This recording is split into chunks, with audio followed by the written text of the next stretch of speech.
When the director of the railway, Sir Topham Hatt, gave Thomas the tank engine, his very own set of coaches, he also gave Thomas a line of his own. Henry the green engine and Gordon the big blue express engine were lonely when Thomas left the yard to run his branch line. They missed him very much.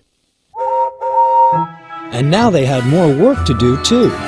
Henry and Gordon had to fetch their coaches themselves, and they didn't like that. Edward, the kind blue engine, had to do odd jobs, and so did James, the proud red engine. Sir Topham Hatt gave Henry and Gordon new coats of paint to cheer them up, but they still grumbled about the extra work. "We get no rest! We get no rest!" they complained as they clanked around the yard. But the coaches only laughed and called Henry and Gordon lazy. You're just being lazy.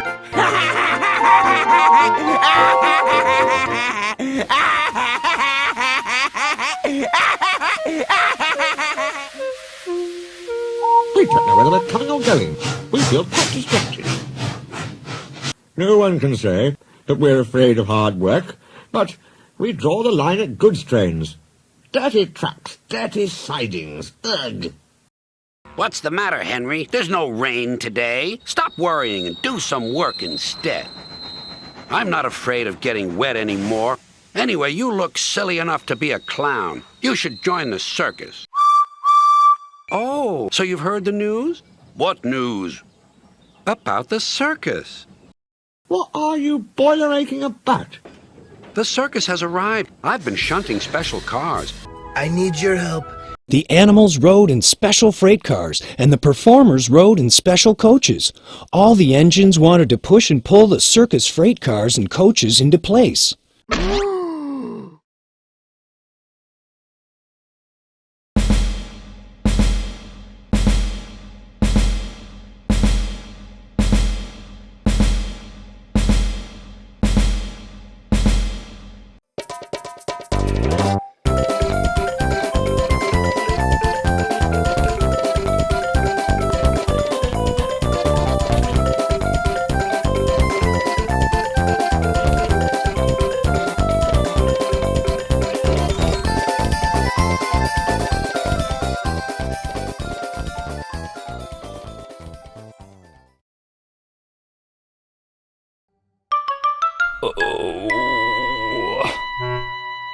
Well, that's about enough light for me for one day. Let me check the time. Yeah, it's about that time.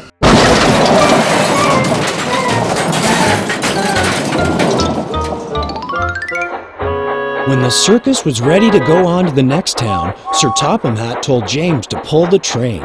That made the other engines dreadfully jealous. However, they soon forgot about the circus, as they had plenty of work to do. One morning, Henry was told to take some workers to a tunnel that was blocked. Henry grumbled as he went to find 2 freight cars to carry the workers and their tools. Pushing freight cars, Henry muttered. Henry and the freight cars stopped outside the tunnel. The workers tried to look through it, but it was quite dark. No daylight shone from the other end. The workers took their tools and went inside the tunnel.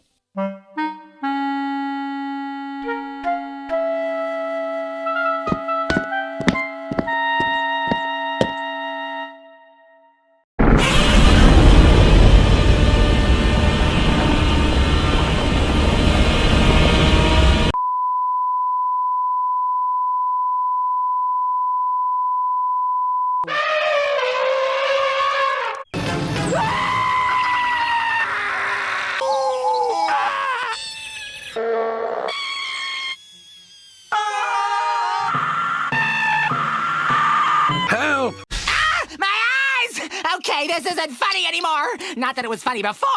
All right, maybe the first time, but much less so the second time, and now it's really getting tiresome and very painful. What has happened? We started to dig at the block, but it grunted and moved.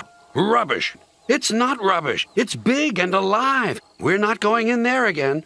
Right. I'll ride in the cars and Henry shall push it out. Henry hated tunnels, but this was worse. Something big and alive was inside. Beep, beep, beep, beep, beep, he whistled. I don't want to go in. Neither do I, said his driver, but we must clear the line. Do it! What? Just do it!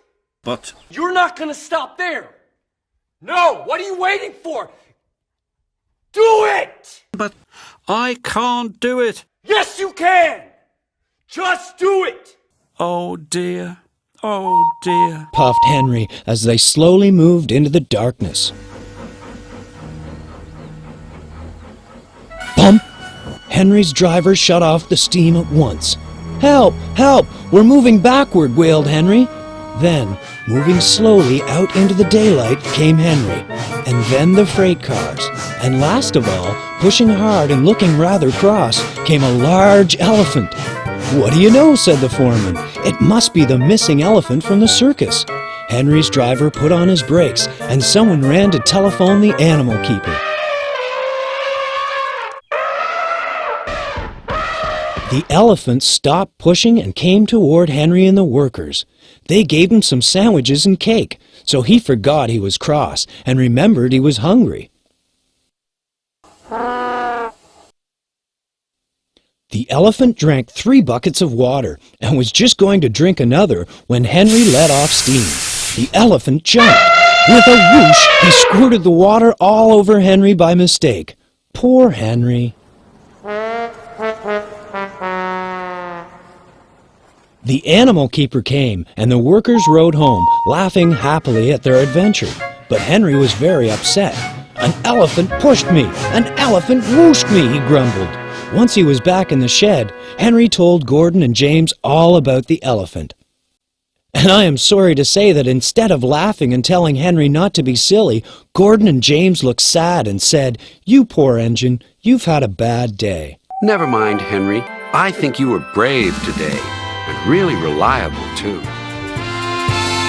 Wop-up-mop-a-dow, wop-up-mop-a-dow. Surprises, surprises, they come all shapes and sizes. You never know what's round the bend. It might delight, it might offend. That's why there's surprises with all their highs and lows. You come on top or come full stop. Who knows, who knows, who knows?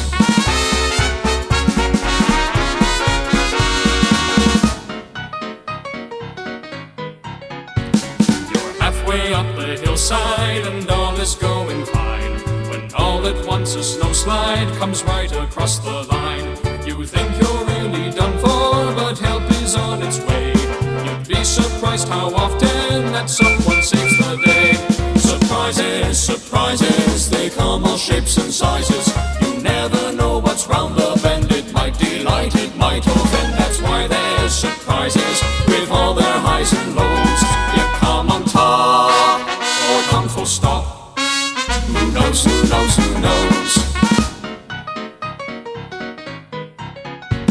Surprises, surprises, they come all shapes and sizes. You never know what's round the bend. It might delight, it might offend. That's why there's surprises with all their highs and lows. You come on top or come full stop. Who knows, who knows, who knows?